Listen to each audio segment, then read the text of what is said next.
UGC net JRF शोध अभिक्षमता research aptitude अध्याय 2 शोध के प्रकार टाइप्स ऑफ रिसर्च। शोध सामान्य तौर पर अंतर विषय है। अनुसंधान के विभिन्न प्रकारों के मध्य परस्पर व्यापकता भी है। प्रत्यक्षवाद और उत्तर प्रत्यक्षवाद दृष्टिकोण को भी शोध के प्रकार के रूप में गिना जा सकता है। तालिका 2.1 अनुसंधान के वर्गीकरण के लिए अपनाए गए मुख्य आधार के बारे में एक विचार देती है। यहाँ यह उल्लेख करना महत्वपूर्ण है कि ये दृष्टिकोण अनन्य नहीं है। निम्नलिखित वर्गीकरण में प्रत्यक्षवाद को प्रयोगात्मक, मात्रात्मक और निगमनात्मक शोधों के साथ अधिक पहचाना जा सकता है। उत्तर प्रत्यक्षवाद दृष्टिकोण को वर्णनात्मक, गुणात्मक और आगमनात्मक दृष्टिकोणों के साथ अधिक पहचाना जाना चाहिए। व्यावहारिक रूप से अधिकांश शोध प्रकृति में मिश्रित हैं। उपरोक्त वाक्यों में अधिक शब्द का प्रयोग सावधानी से किया जा रहा है। इस प्रकार विभिन्न प्रकार के दृष्टिकोणों को वर्गीकृत करते समय शोधकर्ता अवगत होना चाहिए। परिणाम के आधार पर शोध का वर्गीकरण। Classification of research on the basis of output. परिणामों के आधार पर शोध दो प्रकार का होता है, मौलिक शोध एवं व्यावहारिक शोध। मौलिक या प्राथमिक शोध बेसिक रिसर्च, यह मूलतः ज्ञान के वर्तमान संग्रह में वृद्धि के लिए होता है। इससे सिद्धांत और अवधारणाएं विकसित होती हैं। हो सकता है कि वर्तमान में इनका कोई उपयोग न हो। यह अकादमिक दृष्टिकोण से अधिक महत्वपूर्ण है। शोध के प्रकार टाइप ऑफ रिसर्च। आरेख 2.1 शोध के वर्गीकरण के लिए मुख्य आधार अपनाने के बारे में विचार प्रदान करता है। अनुसंधान का वर्गीकरण। इसमें परिणामों के आधार पर में है मौलिक और व्यावहारिक में है क्रियात्मक। दूसरा उद्देश्यों के आधार इसमें है वर्णनात्मक। इसमें वर्णनात्मक में घटनोत्तर, ऐतिहासिक और विश्लेषणात्मक। दूसरा उद्देश्य वाले में सहसंबंधी, व्याख्यात्मक, समन्वयी और प्रायोगिक। और अगला है तर्क के आधार पर, इसमें आगमन और निगमन। नेक्स्ट प्रक्रिया के आधार पर मात्रात्मक और गुणात्मक में दोनों का मिला के एक मिश्रित। और गुणात्मक में समूह केंद्रित, प्रत्यक्ष अवलोकन, गहन साक्षात्कार, कथात्मक, घटनाजन्य, नरजातीय, व्यक्तिगत अध्ययन, प्रदत्त आधारित। जांच के आधार पर संरचित और असंरचित। अवधारणा के आधार पर वैचारिक और अनुभव सिद्ध। व्यावहारिक शोध अप्लाइड रिसर्च। इसमें व्यावहारिक शोध विशिष्ट एवं व्यावहारिक समस्याओं का समाधान करने के लिए किया जाता है। यह नीति निर्धारण, प्रशासन और किसी घटना को समझने के लिए उपयोग किया जा सकता है। यह मुख्यतः मौलिक शोध के आधार पर ही किया जाता है। अब हम निम्नलिखित अभिलक्षणों की सहायता से दोनों के मध्य में अंतर स्पष्ट करते हैं। मौलिक या प्राथमिक शोध और व्यावहारिक शोध। मौलिक में ज्ञान में वृद्धि, व्यावहारिक में समाधान उन्मुख। मौलिक में खोज या आविष्कार, व्यावहारिक में प्रयुक्त। मौलिक में मुख्यतः शैक्षणिक और व्यावहारिक में वास्तविक स्थितियों में लागू। मौलिक में विस्तृत और व्यावहारिक में गहन। विकासात्मक शोध development research. National science foundation के अनुसार प्राथमिक एवं व्यावहारिक शोध के अलावा विकासात्मक शोध भी होता है, जो कि बालकों के विकास से संबंधित शोध है। तर्क के आधार पर अनुसंधान का वर्गीकरण। Classification of research on the basis of logic. Net परीक्षा में इसके वर्गीकरण पर आधारित प्रश्न नियमित रूप से पूछा जाता है। पहला आगमन। आगमन तर्क प्रणाली तर्क का प्रयोग कर ज्ञान प्राप्त करने की एक ऐसी प्रणाली है जिसमें हम विभिन्न उदाहरणों अथवा अनुभवों के सामान्यीकरण द्वारा वांछित ज्ञान को प्राप्त करने का प्रयास करते हैं। निगमन। निगमन तर्क प्रणाली ज्ञान प्राप्ति हेतु एक ऐसी तर्क प्रणाली है जिसमें हम सामान्य से विशेष की ओर चलते हैं। अब हम निम्नलिखित उदाहरणों से दोनों के मध्य अंतर स्पष्ट करते हैं। आगमन तर्क प्रणाली और निगमन तर्क प्रणाली। आगमन में यह गाय दूध देती है। निगमन सभी गाय दूध देती है। दूसरा आगमन में यह दूसरी गाय भी दूध दे रही है। निगमन यहाँ मेरे सामने एक गाय है। आगमन का निष्कर्ष यहाँ कुछ और भी गाय हैं जो दूध देती हैं। और निगमन यह गाय भी दूध देने वाली है। सभी गाय दूध देती है। अब प्रश्न यह उठता है कि केवल आगमन या निगमन की सहायता से विश्वसनीय वेद और वस्तुनिष्ठ ज्ञान की प्राप्ति हो सकती है या नहीं। किसी पर अत्यधिक निर्भरता हमारे शोध और उसके निष्कर्षों को गलत दिशा में ले जा सकती है। आगमन या निगमन की अपनी अपनी त्रुटियां हैं। इनमें से किसी को भी पूर्णतया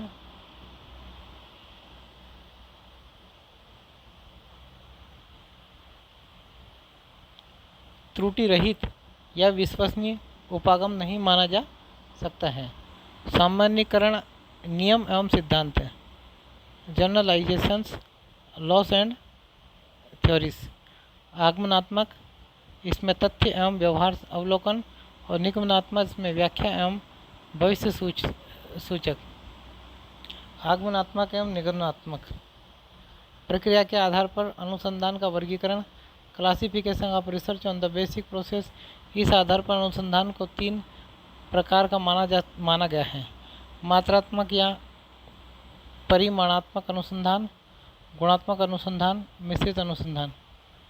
मात्रात्मक या परिमाणात्मक अनुसंधान स्वभाव से यह निगमन का ही रूप है। इसमें पहले उपकल्पना का निर्धारण होता है। इसमें सिद्धांत भी पहले से ही निर्धारित रहते हैं। यह शोध आंकड़ों पर आधारित होता है और इसका निष्कर्ष भी आंकड़ों द्वारा ही निर्धारित होता है।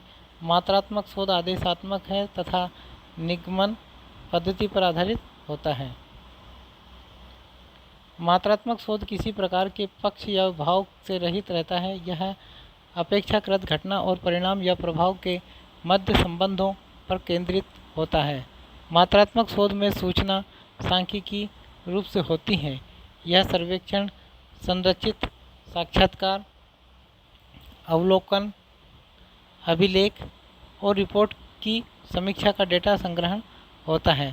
गुणात्मक अनुसंधान, इस अनुसंधान को आगमन का रूप माना जाता है। मानव व्यवहार को गणित के सूत्रों में नहीं बांधा जा सकता। गुणात्मक शोध का मुख्य उद्देश्य मानव व्यवहार और उसे नियंत्रित करने वाले कारणों को गहराई से समझना होता है। इस शोध में चरों या उनके गुणों के आधार पर विश्लेषण होता है। यह विधि न केवल क्या, कहाँ, कब और प्रश्नों की जांच करती है बल्कि क्यों और कैसे का भी पता लगाती है। इस प्रकार के अनुसंधान के लिए बड़े प्रतिदर्शों की बजाय छोटे लेकिन संकेंद्रित प्रतिदर्शों को ज़्यादा उपयोगी माना गया है। गुणात्मक शोध निर्देशन से कार्य करता है। गुणात्मक शोध में सामान्य तौर पर परिकल्पना का प्रयोग नहीं करते। यह विकल्प खुला रखते हैं। गुणात्मक शोध बहुत लचीला होता है। गुणात्मक शोध मात्रात्मकता के स्थान पर व्यक्तिगत अनुभवों के विश्लेषण पर जोर देते हैं। गुणात्मक शोध के निष्कर्ष में भाव एवं पक्ष को स्थान दिया जाता है। यह कारण का विश्लेषण और सत्यापन करता है। उदाहरण के लिए, यदि हमें शहरी या ग्रामीण क्षेत्रों में शिक्षण प्रभावशीलता के बारे में अध्ययन करना है तो जो संबंधित तथ्य सामने आते हैं उन्हीं का प्रेक्षण और रिकॉर्डिंग करके वर्णनात्मक तथ्यों के रूप में शिक्षक प्रभावशीलता के गुणात्मक तथ्यों पर टिप्पणी की जाएगी। गुणात्मक अनुसंधान का उपयोग अक्सर नीति और कार्यक्रम मूल्यांकन अनुसंधान के लिए किया जाता है। विश्वसनीयता और वैधता को गुणात्मक अनुसंधान का एक मुख्य विषय माना गया है।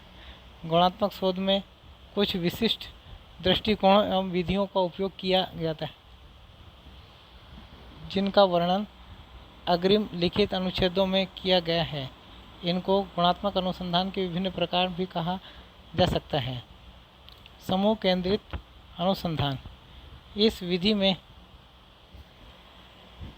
शोधकर्ता एक साथ कुछ व्यक्तियों के समूह को किसी विषय वस्तु पर चर्चा करने के लिए एकत्रित करता है। समूह के सदस्य की संख्या कम रखी जाती है ताकि सदस्य स्वयं को अधिक स्वतंत्र तरीके से व्यक्त कर सकें। प्रत्यक्ष अवलोकन।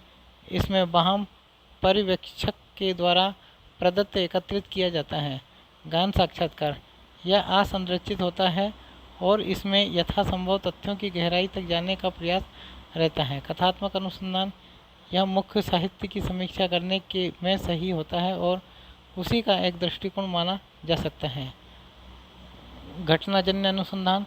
यह गुणात्मक अनुसंधान का ही एक रूप है जिसमें शोधकर्ता एक या अधिक व्यक्तियों के किसी घटना विशेष के बारे में उनके अनुभव को समझने का प्रयास करता है।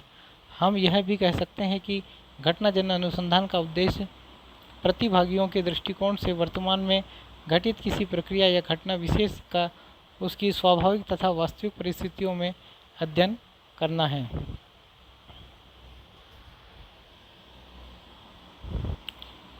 नृजाति या जातिव्रत अनुसंधान। जातिव्रतात्मक अनुसंधान का मुख्य उद्देश्य भौतिक और सामाजिक पर्यावरण जिसमें अध्ययन किए जाने वाले लोग रहते हैं, शिक्षण संस्थान में जाते हैं या कोई अन्य कार्य करते हैं आदि का निर्धारण करता है। जातिव्रतात्मक अनुसंधान का मूल मानव शास्त्र में है। व्यष्टि अध्ययन अनुसंधान। यहाँ हम कई इकाइयों या प्रतिदर्श का अध्ययन करने की अपेक्षा एक या कुछ एक का गहन अध्ययन करते हैं। ऐसे इकाई कुछ मायनों में अद्वितीय होती हैं। यह मुख्य मनोवैज्ञानिक विकार, सामाजिक शास्त्र, व्यापार क्षेत्र आदि में प्रदत्तों को एकत्रित करने की एक विधि है। यह इकाई एक व्यक्ति, परिवार, समूह या समुदाय हो सकता है। यह सामाजिक इकाई का एक समग्र रूप में परीक्षण करता है। इस अध्ययन का मुख्य उद्देश्य इकाई के जीवन चक्र को समझना होता है।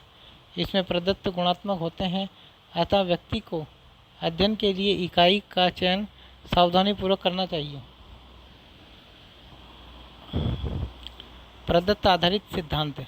यह एक गुणात्मक दृष्टिकोण है जिसमें शोधकर्ता द्वारा एकत्रित किए गए प्रदत्तों का विश्लेषण कर किसी सिद्धांत को विकसित किया जाता है। यद्यपि गुणात्मक शोध में सिद्धांत स्थापित करना बहुत चुनौतीपूर्ण कार्य है। इसमें आगमन उपागमन का प्रयोग किया जाता है जिसकी आधार भूमि वे प्रदत्त होते हैं जिनका शोधकर्ता द्वारा स्वाभाविक परिस्थितियों में संकलन तथा विश्लेषण कर सिद्धांत निर्माण का कार्य किया जाता है। इस विधि में प्रदत्तों के संकलन के लिए विभिन्न स्रोतों जैसे परिमाणात्मक प्रदत्त अभिलेखों का पुनरीक्षण, साक्षात्कार, प्रेक्षण तथा सर्वेक्षण का उपयोग किया जाता है। उपरोक्त और वर्णित विधियों के अतिरिक्त पात्र अभिनय, सतत अनुकरण और डायरी भी गुणात्मक अनुसंधान के अंतर्गत आते हैं। तीसरा, मिश्रित अनुसंधान। गुणात्मक अनुसंधान में अधिक सटीकता लाने और उनके बेहतर सत्यापन के लिए मात्रात्मक पद्धतियों का भी प्रयोग किया जा सकता है। 1970 के दशक तक वाक्यांश गुणात्मक अनुसंधान का उपयोग केवल मानव विज्ञान या समाजशास्त्र के एक विषय का उल्लेख करने के लिए होता है। 1970 और 80 के मध्य के दशक के दौरान गुणात्मक अनुसंधान का उपयोग अन्य विषयों के लिए भी किया जाने लगा। 1980 और 90 के मध्य के दशक के अंत में मात्रात्मक पक्ष की ओर से आलोचनाओं की बाढ़ के बाद आंकड़ा विश्लेषण की विश्वसनीयता और अनिश्चित विधियों के संबंध में परिकल्पित समस्याओं से निपटने के लिए गुणात्मक अनुसंधान की नई पद्धतियाँ विकसित हुई। सूची 1 को सूची 2 के साथ सुमेलित और सूची 1 गुणात्मक शोध परिदृश्य दर्शाती है, जबकि सूची 2 इसके द्वारा लिखे गए केंद्रीय प्रश्न उपलब्ध करवाती है। सूची 1 नृजाति वर्णन, सूची 2 कौन से प्रतीकों, इसका आंसर है 2। सूची 1 को सूची 2 से सम्मिलित करना है, पहला का दूसरा, यानी कि सूची 1 नृजाति वर्णन, इसका आंसर है लोगों के उस समूह की क्या संस्कृति है। बी का तीसरा स्वानुभूति या घटना का मेरा अनुभव क्या है, और सी का चौथा ही घटना क्रिया विज्ञान उन लोगों के लिए उस घटना की क्या संरचना सभासार है।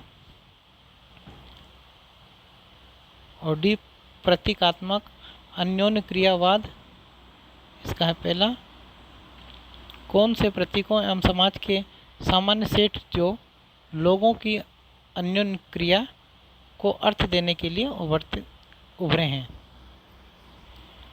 अभी जांच के आधार पर अनुसंधान का वर्गीकरण, यह मुख्य रूप से अनुसंधान समस्या को किस प्रकार से हल किया जाना चाहिए के बारे में है। जांच के आधार पर अनुसंधान का वर्गीकरण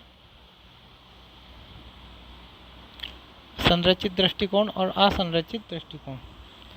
संरचित दृष्टिकोण में यह मूलतः परिमाणात्मक अनुसंधान या निगमन विधि के जैसा ही है। असंरचित दृष्टिकोण सामाजिक विषयों पर अनुसंधान में हमें लचीलापन रखना पड़ता है, इसलिए इसका गुणात्मक अनुसंधान तथा आगमन विधि से निकटतम संबंध है। त्रिभुजीकरण विधि सामाजिक शोध में एक से अधिक वास्तविकताएं होती हैं जिनको हम वस्तुनिष्ठता का भी नाम दे सकते हैं, जो कि एक त्रुटि है। इस त्रुटि को दूर करने के लिए अनुसंधानकर्ता त्रिभुजीकरण दृष्टिकोण का उपयोग कर सकता है। इसमें एक से अधिक प्रदत्त स्रोतों, जांचकर्ताओं एवं विधियों का उपयोग किया जाता है। यह हमें सामाजिक घटना की पूर्ण जानकारी देता है। इसका प्रयोग मुख्यतः सामाजिक शोध में किया जाता है। उद्देश्यों के आधार पर अनुसंधान का वर्गीकरण। अनुसंधान के उद्देश्यों को निर्धारित करना इसलिए आवश्यक हो जाता है ताकि अनुसंधान प्रक्रिया के दौरान यह स्पष्टता रहे कि हम सही मार्ग पर अग्रसर हैं। अनुसंधान के विभिन्न उद्देश्य को हो सकते हैं, जैसे किसी घटना का वर्णन करना, घटना के पीछे कारणों को जानना या फिर कारकों के परस्पर संबंध को जानना आदि। उद्देश्यों के आधार पर अनुसंधान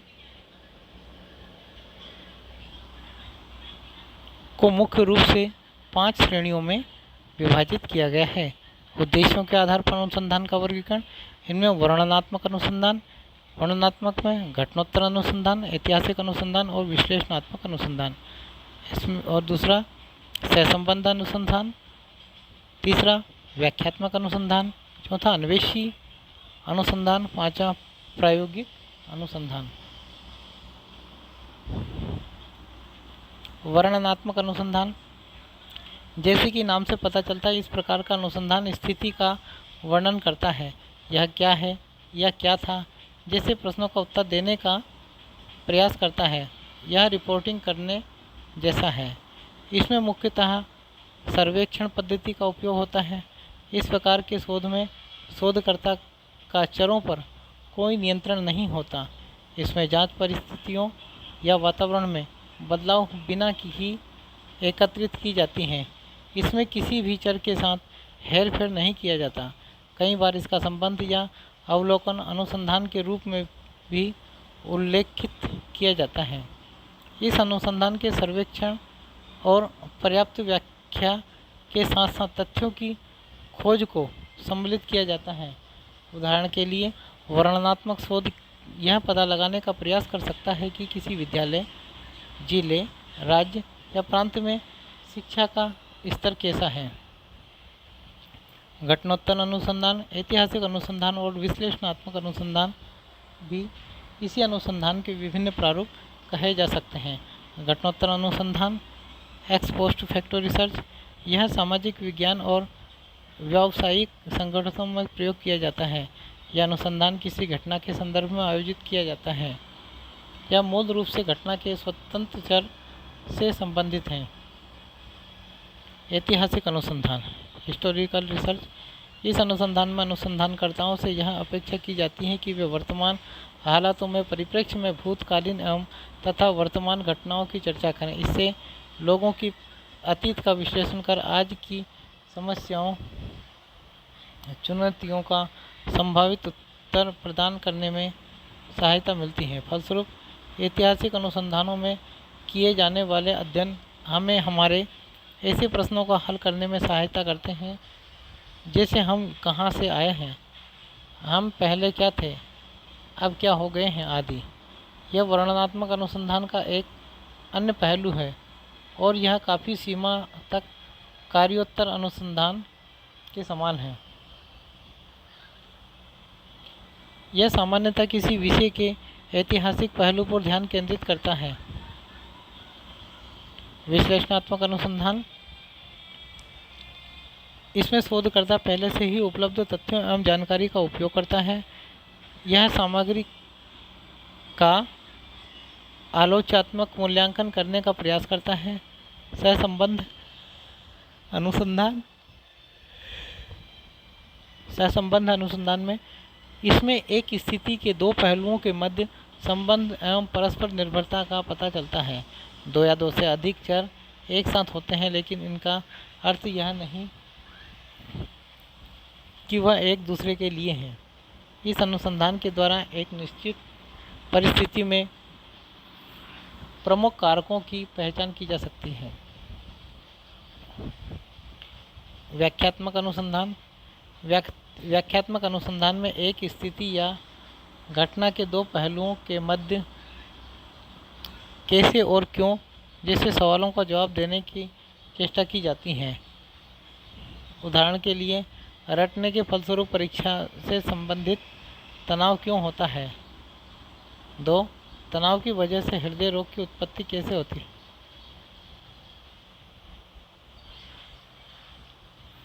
निम्नलिखित में से कौन सा व्याख्यात्मक अनुसंधान का एक रूप है जिसमें शोधकर्ता एवं सैद्धांतिक मॉडल विकसित करता है और यह निर्धारित करने के लिए मॉडल का अनुभवजन्य परीक्षण करता है कि आंकड़े में मॉडल कितनी अच्छी तरह समाहित है। ए. अनौपचारिक मॉडलिंग, अनुसंधान मूलक या अन्वेषी अनुसंधान, यह सामान्य तौर पर एक शोध के प्रारंभ में किया जाता है। इसको मुख्य अनुसंधान का लघु रूप भी कहा जा सकता है। छोटे पैमाने पर अध्ययन से शोध की व्यवहार्यता का पता चल जाता है कि यह विस्तृत जांच पूरा करने के योग्य है या नहीं। दूसरा, यह एक स्थिति या घटना के दो या अधिक पहलुओं के मध्य के संबंध स्पष्ट करने का प्रयास करता है। अन्वेषी अनुसंधान का मुख्य उद्देश्य पृष्ठभूमि की जानकारी प्राप्त करना, तथ्यों को परिभाषित करना, समस्याओं को स्पष्ट करना, उपकल्पना विकसित करना, अनुसंधान की प्राथमिकताओं एवं उद्देश्यों को स्थापित करना होता है। इसमें मुख्यतः अनुपूर्वक या गौण आंकड़ों, अनुभव, सर्वेक्षण, प्रकरण अध्ययन, साक्षात्कार और प्रक्षेपी तथा हेल्फी तकनीकों का उपयोग किया जाता है। प्रायोगिक अनुसंधान, प्रायोगिक अनुसंधान को कारण एवं संबंधित संबंध स्थापित करने के लिए डिज़ाइन किया गया है। यह दो या दो से अधिक चरों के मध्य संबंध से संबंधित प्रश्न से आरंभ होता है। इसके अंतर्गत शोधकर्ता अपेक्षित संबंध की प्रकृति जानने के लिए एक या एक से अधिक परिकल्पना विकसित करता है।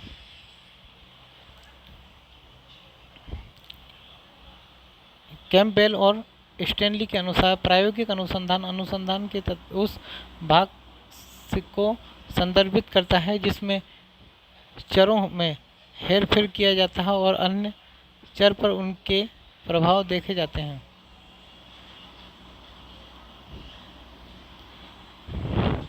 सामान्य रूप में एक प्रयोग में निम्नलिखित 3 विशेषताएं होती हैं। एक, स्वतंत्र चर में हेरफेर किया जाता है।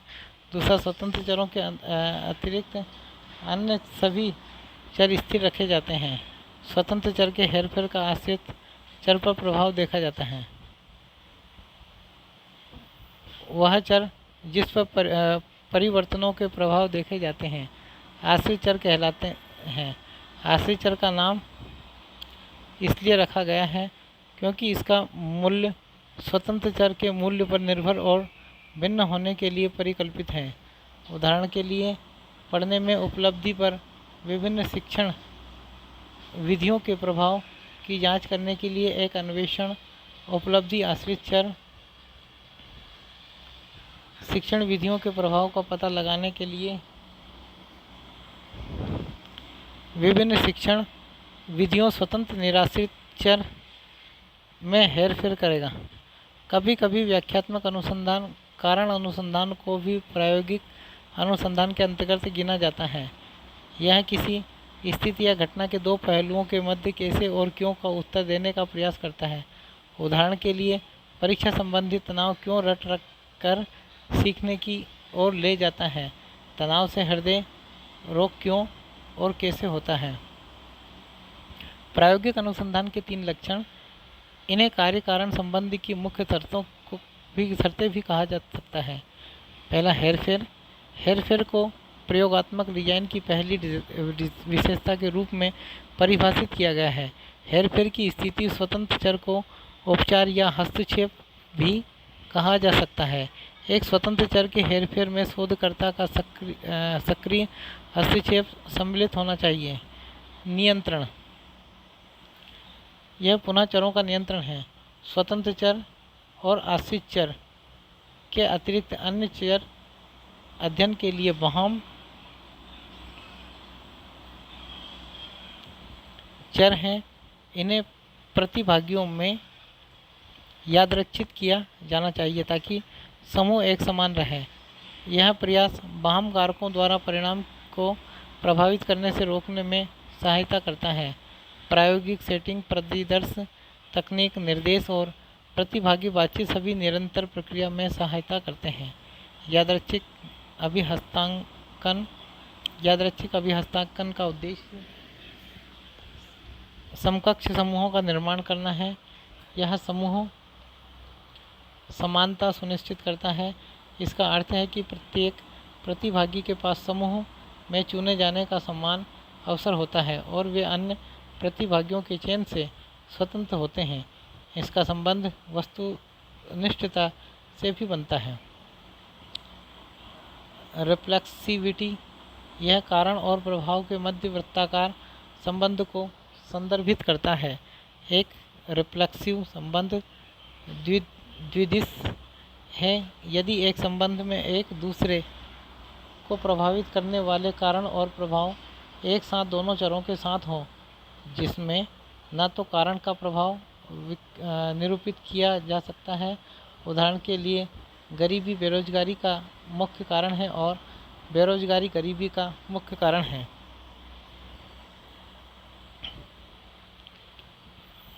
निम्न कथनों पर विचार करें। सत्य, प्रयोगों का एक नियंत्रण समूह होना चाहिए। सही। नियंत्रण समूह अनुसंधान प्रतिभागियों का एक समूह है जो प्रायोगिक समूह के सादृश्य है, लेकिन वे प्रायोगिक उपचार प्राप्त नहीं करते हैं। सही है। नियंत्रण समूह एक विश्वसनीय आंकड़े प्रदान करता है जिससे प्रयोगात्मक परिणाम की तुलना कर सकते हैं। बिल्कुल सही।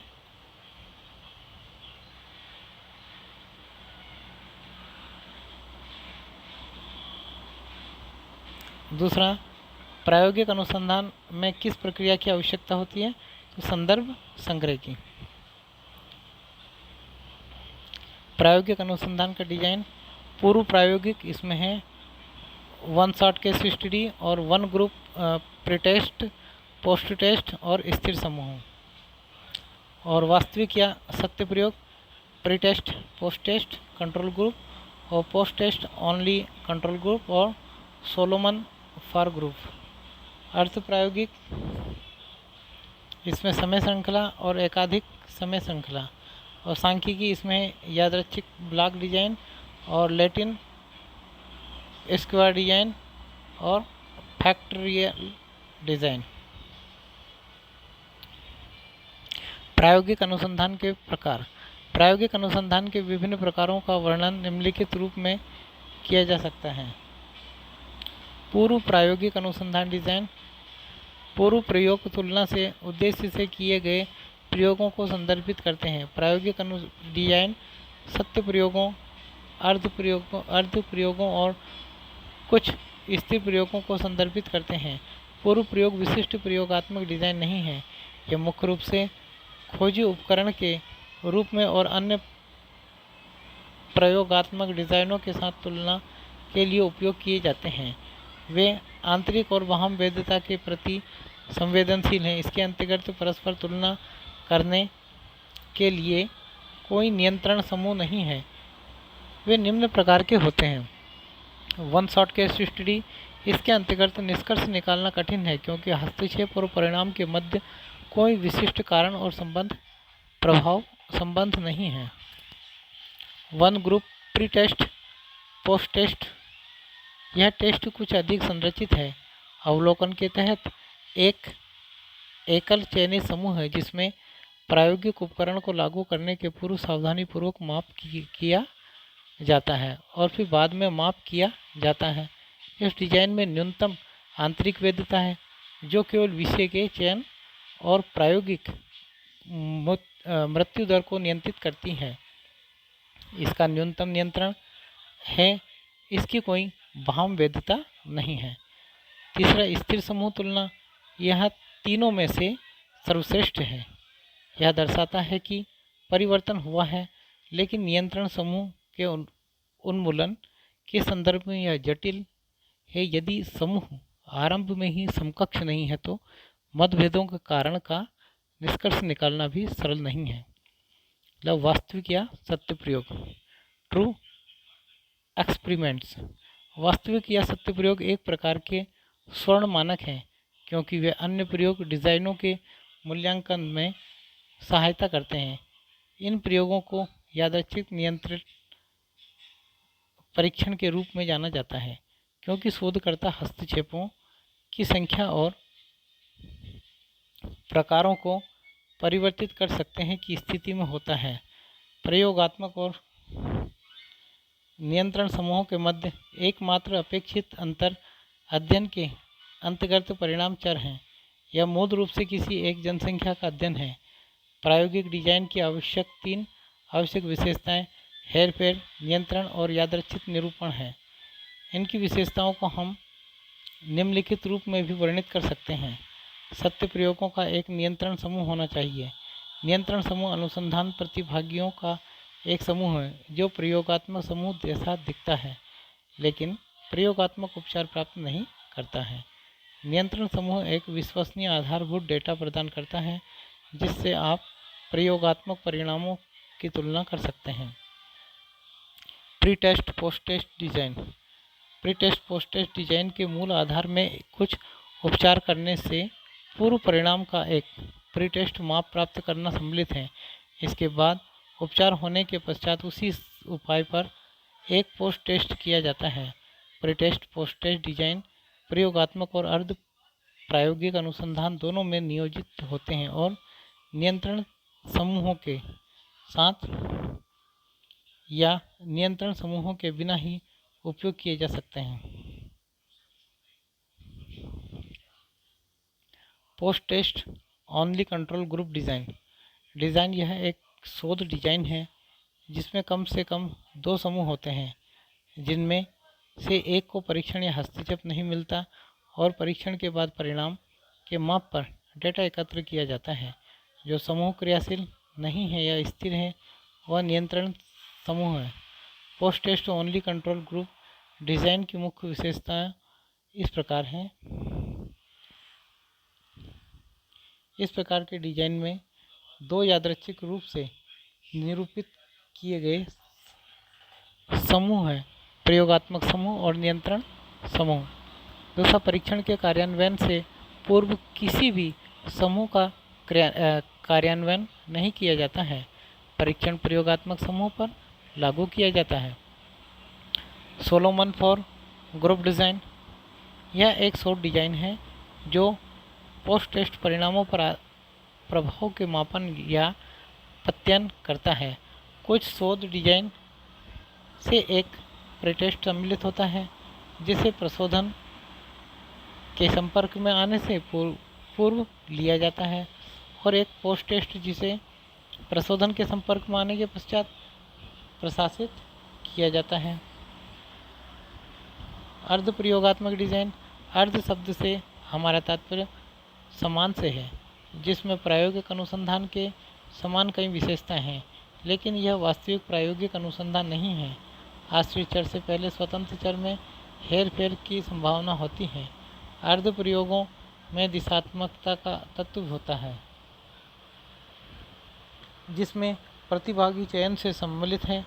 इन डिज़ाइनों का उपयोग सुविधानुसार किया जा सकता है। इनका उपयोग तब किया जाता है जब यादृच्छिकरण अव्यावहारिक या अनैतिक या दोनों होता है। यदि प्रतिदर्श का आकार छोटा हो तो यादृच्छिकरण में कठिनाई आ सकती है। अर्थ प्रयोगों में परिणाम के उपाय, उपचार और प्रयोगात्मक इकाइयाँ हैं। सामान्य तौर पर सही प्रयोगात्मक डिज़ाइनों की तुलना में डिज़ाइन करना सरल होता है, जिसमें विषयों के यादृच्छिक निरूपण की आवश्यकता होती है। ये वे आचरण के लिए अधिक व्यवहार्य है। सांख्यिकी समूह, सांख्यिकी समूह मूल रूप से यादृच्छिक पहलू से निपटते हैं। यादृच्छिक डिजाइन क्षेत्र सेटिंग में कई चर से निपटने के लिए लचीलापन प्रदान करते हैं। इस तरह के डिजाइन प्रतिभागियों के परीक्षण समूहों में के यादृच्छिकरण पर आधारित होते हैं। यादृच्छिक ब्लॉक डिज़ाइन, एक यादृच्छिक ब्लॉक डिज़ाइन इस एक प्रयोगात्मक डिज़ाइन है जहां प्रयोगात्मक इकाइयां ब्लॉक समूहों में होती हैं। परीक्षण को प्रत्येक ब्लॉक के अंदर प्रायोगिक इकाइयों को यादृच्छिक रूप से आवंटित किया जाता है। लैटिन स्क्वायर डिज़ाइन, यह टी परीक्षण की व्यवस्था है, प्रत्येक को टी बार दोहराया जाता है। फैक्टोरियल डिज़ाइन, इसका उपयोग उपचार विविधताओं की जांच करने के लिए किया जाता है और दक्षता के लिए स्वतंत्र अध्ययनों की एक श्रृंखला को एक में जोड़ सकता है।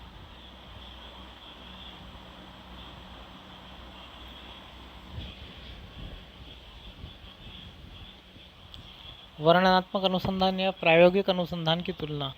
वर्णनात्मक अनुसंधान और प्रायोगिक अनुसंधान। वर्णनात्मक, इसके अंतर्गत अध्ययन समूह की विशेषताओं का एक निश्चित घटना का वर्णन किया जाता है। प्रायोगिक, इसके अंतर्गत निष्कर्ष प्राप्त करने के लिए चरों में हेरफेर किया जाता है ताकि कल्पित परिकल्पना का समर्थन या अस्वीकृत किया जा सके। वर्णनात्मक, एक निश्चित या विशिष्ट जनसंख्या पर डेटा एकत्र करने में उपयोगी। प्रायोगिक, एक कारण संबंध, सहसंबंध आदि के कारण प्रभाव का पता लगाने में उपयोगी। वर्णनात्मक, यह क्या है, प्रश्न का उत्तर देने वाले अध्ययन समूह की विशेषताओं का वर्णन करता है, और प्रायोगिक में यह क्या होगा अगर प्रश्न का उत्तर देता है। वर्णनात्मक, इसमें समाजशास्त्री और मनोवैज्ञानिक अध्ययन सम्मिलित हैं। प्रायोगिक, इसमें फॉरेंसिक अध्ययन, जैविक और अन्य प्रयोगशाला अध्ययन आदि सम्मिलित हैं। वर्णनात्मक गुणात्मक और मात्रात्मक दोनों पद्धतियों का उपयोग करता है। प्रायोगिक, यह मुख्य रूप से मात्रात्मक पद्धति का उपयोग करता है। अवधारणा के आधार पर अनुसंधान का वर्गीकरण। अवधारणा को किसी वस्तु या विषय के संदर्भ में सामान्य विचार के रूप में परिभाषित किया गया है। इसके आधार पर अनुसंधान को दो प्रकारों में विभाजित किया गया है। अवधारणा के आधार पर अनुसंधान का वर्गीकरण, जिसमें वैचारिक अनुसंधान और अनुभव सिद्ध अनुसंधान। वैचारिक अनुसंधान में वैचारिक अनुसंधान सामान्य तौर पर दार्शनिकों और विचारकों द्वारा नई अवधारणाओं को विकसित करने एवं उनकी व्याख्या करने के लिए प्रयोग किया जाता है। यह मूर्त विचारों और सिद्धांतों से संबंधित अनुभव सिद्ध अनुसंधान। अनुभव सिद्ध अनुसंधान अनुभव तथा अवलोकन पर निर्भर करता है। इस अनुसंधान में शोधकर्ता परिकल्पना तैयार करते हैं और अपनी परिकल्पनाओं को सत्य और असत्य सिद्ध करने के लिए प्रदत्त एकत्रित करते हैं। शोधकर्ता का तथ्यों पर नियंत्रण होता है। क्रियात्मक अनुसंधान। नेट परीक्षा में इस पर बहुत बार प्रश्न पूछा जा चुका है। इस पारिभाषिक शब्द को सबसे पहले उपयोग कुर्ट लेविन ने 1940 में किया था। हल्से ने क्रियात्मक अनुसंधान की रोचक परिभाषाएं दी है। उसके अनुसार क्रियात्मक अनुसंधान वास्तविक संसार की कार्य पद्धति में हस्तक्षेप है और ऐसे हस्तक्षेप के क्या प्रभाव रहे, उनकी गहन समीक्षा भी। क्रियात्मक अनुसंधान स्वयं के व्यवहार में एक व्यवस्थित जांच है। क्रियात्मक अनुसंधान का एक अनुसंधान के रूप में 3 स्थितियों में उपयोग किया जा सकता है। तत्काल समस्या के समाधान के लिए, दूसरा जिस समस्या का समाधान प्रगति में है उसकी चिंतनशील समीक्षा करने के लिए, तीसरा समस्या का समाधान करने वाली प्रक्रियाओं में से कैसे सुधार एवं संशोधन किया जा सकता है यह जानने में। क्रियात्मक प्रक्रिया प्रोसेस ऑफ एक्शन रिसर्च। यह अनुसंधान की चक्रीय प्रक्रिया एक बार निकट से देखते हैं। नियोजन सोपान, क्रियात्मक शोध योजना का सोपान और विकासोन्मुख सोपान, कार्य योजना का विकास, चिंतन चरण।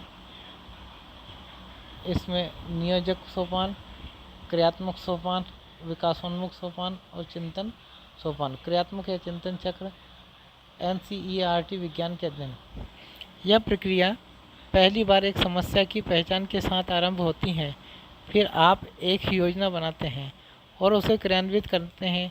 फिर हम उस क्रियान्वयन की प्रगति का अवलोकन करते हैं।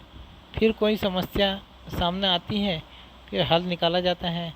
यहाँ पर यह महत्वपूर्ण होता है कि प्रक्रिया काम कर रही है या नहीं।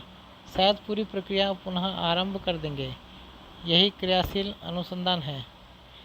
इन तथ्यों को ध्यान में रखते हुए क्रियाशील अनुसंधान को हम क्रिया चक्र या अन्वेषण चक्र भी कहते हैं। शिक्षा के क्षेत्र में क्रियात्मक अनुसंधान। इस अनुसंधान का शिक्षा में अक्सर उपयोग किया जाता है क्योंकि इसमें सदैव सुधार की आवश्यकता रहती है और फिर शिक्षण गतिशील वातावरण में भी होता है। उदाहरण के लिए कक्षा में शिक्षण की प्रगति, पाठ्यक्रम का विकास और छात्र के व्यवहार जैसे विषयों में जानकारी एकत्रित करने के लिए हम इस संवादमूलक विधि का प्रयोग करते हैं। जॉन इलियट के अनुसार शिक्षक इस बात का अवलोकन करता है कि कक्षा में क्या हो रहा है, उसे समस्या का आभास होता है। तत्पश्चात वह उस समस्या के समाधान के लिए और जानकारी प्राप्त करता है।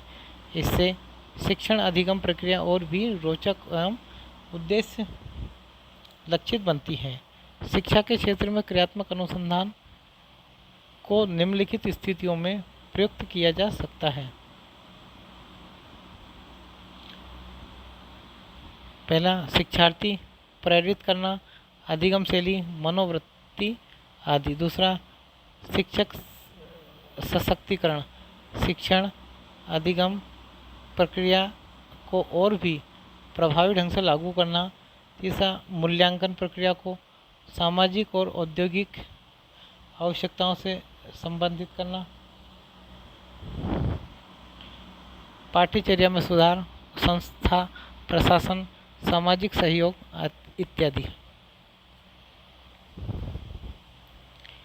यहाँ हम 2 विधियों की चर्चा कर रहे हैं जो कि परीक्षा की दृष्टि से महत्वपूर्ण है। अनुभवजन्य प्रेरक प्रतिमान। एक अनुभवजन्य प्रेरक प्रतिमान में शोधकर्ता विशिष्ट मामलों से अनुभवजन्य डेटा एकत्र करता है ताकि शोध खोज को सामान्य आगमनात्मक किया जा सके। परिकल्पनात्मक या प्राकल्पनात्मक निगमनात्मक विधि, यह शिक्षण विधि से संबंधित भी है। इसको यूनिट 1 से चर्चित औपचारिक परिचालक चरण से संबंधित किया जा सकता है। यह जीन पियाजे के संज्ञानात्मक विकास के सिद्धांत का चौथा और अंतिम चरण है। यह लगभग 12 वर्ष की आयु से शुरू होता है और वयस्कता तक रहता है। इस स्तर पर सोच बहुत अधिक परिष्कृत और उन्नत हो जाती है। बच्चे अमूर्त और सैद्धांतिक अवधारणाओं के बारे में सोच सकते हैं और समस्याओं के रचनात्मक समाधान के लिए तर्क का उपयोग कर सकते हैं। इस चरण के दौरान तार्किक विचार, निगमनात्मक तर्क और व्यवस्थित योजना जैसे कौशल भी सामने आते हैं। वे अक्सर क्या अगर प्रकार की स्थितियों और प्रश्नों पर विचार करते हैं और कई समाधानों या संभावित परिणामों के बारे में सोच सकते हैं। गणित निगमनात्मक विधि भी वैज्ञानिक है।